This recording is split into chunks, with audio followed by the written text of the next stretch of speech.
नमस्कार दोस्तों, आज एक ऐसे संवेदनशील मुद्दे पर बात करने जा रहे हैं और मुद्दा यह है कि बाबा साहब ने जिस लोकतांत्रिक बहुदलीय व्यवस्था को भारत में लागू किया था, उसी को बाबा साहब ने के अनुयायी भारत के मुख्य न्यायाधीश बी.आर. गवई साहब अपने एक फैसले में बहुदलीय व्यवस्था से एक दलीय व्यवस्था की तरफ क्या कर दिया, मुंह मोड़ दिया। और ये व्यवस्था कहीं ना कहीं भारत के संविधान की आत्मा में चोट पहुंचा रही है। आखिर बी.आर. गवई साहब ने ऐसा जजमेंट क्यों दिया? क्या इस पर एक बार पुनः विचार की जरूरत नहीं है?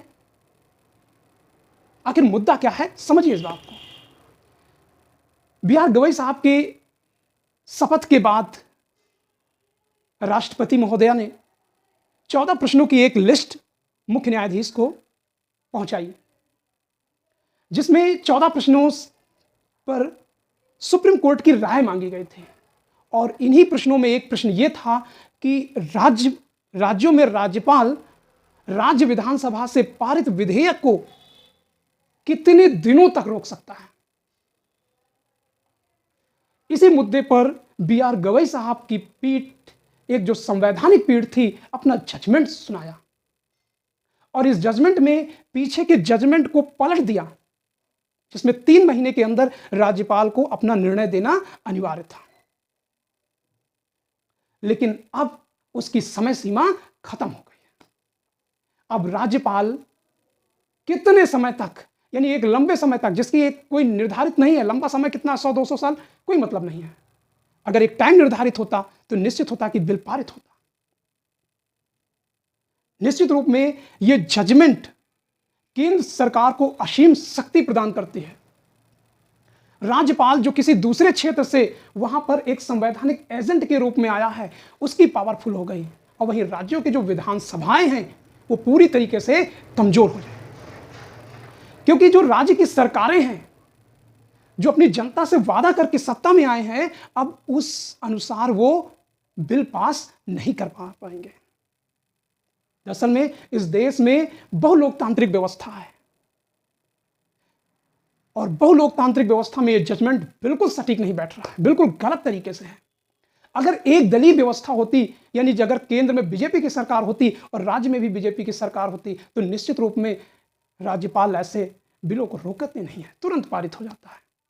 लेकिन अगर केंद्र में बीजेपी की सरकार है, राज्य में बीजेपी से अलग कोई सरकार है, Sapa, Basapa, JDU, RJD, TMC या अन्य कोई सरकार है, तो उनके विधेयक पारित होने वाले नहीं हैं। क्यों नहीं है? क्योंकि जो राज्यपाल बैठा हुआ है वो केंद्र का एजेंट है, वो केंद्र के राजनीतिक एजेंट के इशारे पर काम करता है। ऐसी अवस्था में वो बिल पास नहीं होंगे। यानी ये व्यवस्था, बहुदलीय लोकतांत्रिक व्यवस्था को एक दलीय लोकतांत्रिक व्यवस्था में कन्वर्ट करने का रास्ता बी.आर. गवई साहब ने खोल दिया है। आइए देखते हैं कि किस तरीके से भारत के संविधान में कानून है और कैसे कैसे शक्तियों का विभाजन है। दरअसल में जब इस देश का संविधान बनाया गया तो शक्तियों का विभाजन 3 तरीकों से किया गया: केंद्रीय सूची, राज्य सूची और समवर्ती सूची। केंद्रीय सूची में केंद्र सरकार कानून बनाती है, और जब केंद्र सरकार कानून बनाती है तो कानून कैसे बनता है? कोई बिल लाया जाता है, लोकसभा से हो सकता है या राज्यसभा से। दोनों दलों से जब पारित हो जाता है तो वो राष्ट्रपति के पास भेज दिया जाता है। अगर इस बिल पर राष्ट्रपति ने अपने साइन कर दिए तो जाहिर सी बात है यह कानून पारित हो जाता था, यानी उस देश, यानी भारत का कानून बन गया, नियम बन गया। हो सकता है राष्ट्रपति इसको वापस कर दे, और वापस कर देते हैं, अगर केंद्र ने फिर से उसी बिल को उसी रूप में पाल करके राष्ट्रपति के पास भेज दिया तो राष्ट्रपति को इस बार साइन अपने करने होंगे। तो जाहिर सी बात है ये केंद्र सरकार के नियम कानून बनाने के तरीके हैं। लेकिन राज्यों में क्या है? राज्य सरकार के बारे में देखें।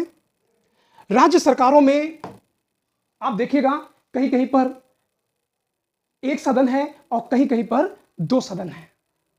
जहां पर 2 सदन है तो विधेयक दोनों सदनों से बहुमत के आधार पर बिल पारित करके राज्यपाल के पास भेज देते हैं।